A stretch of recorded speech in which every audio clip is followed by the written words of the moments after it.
ஓம் சரவணபவ. பெருமைக்குரு பங்குனி உத்திரம் சிறப்பு பற்றி பார்க்கலாம். வீடியோக்குள்ளே போகலாம் வாங்க. 12வது மாதமான பங்குனியும் 12வது நட்சத்திரமான உத்திரமும் இணையும் புண்ணிய திருநாள் பங்குனி உத்திரம். மாதந்தோறும் உத்திரம் நட்சத்திரத்தில் வந்தாலும் பங்குனி உத்திரம் மாதத்தில் வரும் உத்திரத்திற்கு அதிக மகிமை உண்டு. தெய்வ திருமணங்கள் அதிகம் நடைபெறுவதால் பங்குனி என்று புராணங்கள் சொல்கிறது. பங்குனி உத்தர தினத்தன்று பழனி, திருச்செந்தூர், திருப்பரங்குன்றம், சுவாமிமலை போன்ற 6 படை வீடுகள் மற்றும் அனைத்து முருகன் ஆலயங்களிலும் மிக விமர்சையாக சிறப்பு வழிபாடுகள் நடைபெறுகின்றது. சிவாலயங்களில் சிவன் பார்வதிக்கு திருக்கல்யாணம் உற்சவர்கள் நடைபெறுகிறது. ஸ்ரீரங்கத்திலும் வில்லிபுத்தூரிலும் நடைபெறும் பங்குனி பெருவிழாக்களில் இறைவன் கருணையை ஒருநிலைப்படுத்துவதாக அமைகின்றது. பங்குனி உத்திரத்தின் சிறப்பு என்னென்னா, இந்நாளில் நமது குலதெய்வ கோயிலுக்கு சென்று வழிபட்டு வருவதனால் நம் குலம் சிறக்க உதவுகிறது. இறைவன் அவதரித்த ஆராட்டு விழாக்களை இன்று நிவதன் மூலம் குழந்தை பாக்கியம் உண்டாகும். பங்குனி உத்திரம் விரதம் கடைபிடித்தவர்களுக்கு வற்றாத செல்வம் உண்டாகும்.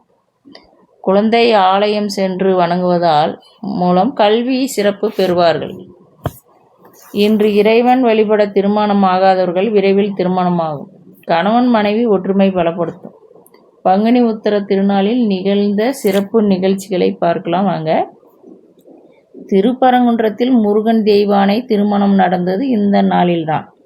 மகாலட்சுமி இந்நாளில் விரதம் இருந்து மகாவிஷ்ணுவின் திருமார்பில் இடம் பிடித்ததும் இதே நாளில்தான்.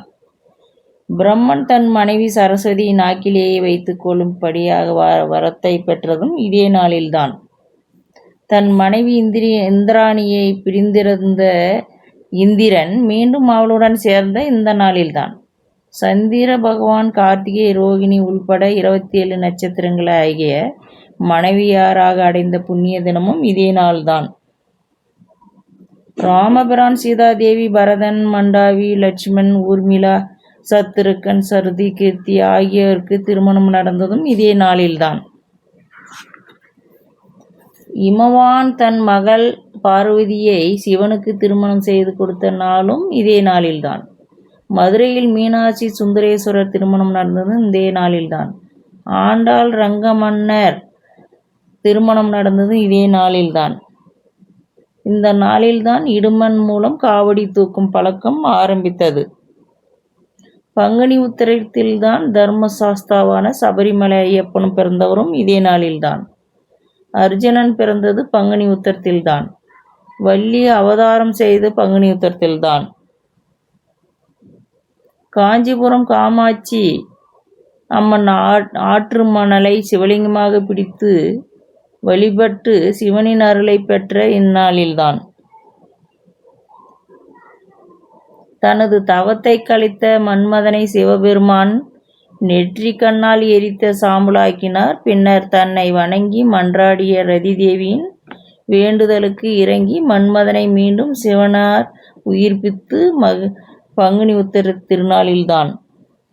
சுந்தரமூர்த்தி நாயனாருக்கு மணக்கோலத்தில் பரமன் காட்சி தந்ததும் இதே நாளில்தான். இந்த மாதிரி அற்புதமான நிகழ்வுகள் எல்லாம் பங்குனி உத்திரத்தில்தான் நடைபெறுகிறது. மக்கள் அனைவரும் பங்குனி உத்திரத்திற்கு காவடி தூக்கி செல்வார்கள். நடைப்பயணமாக செல்வார்கள். பால் குடம் எடுப்பார்கள்.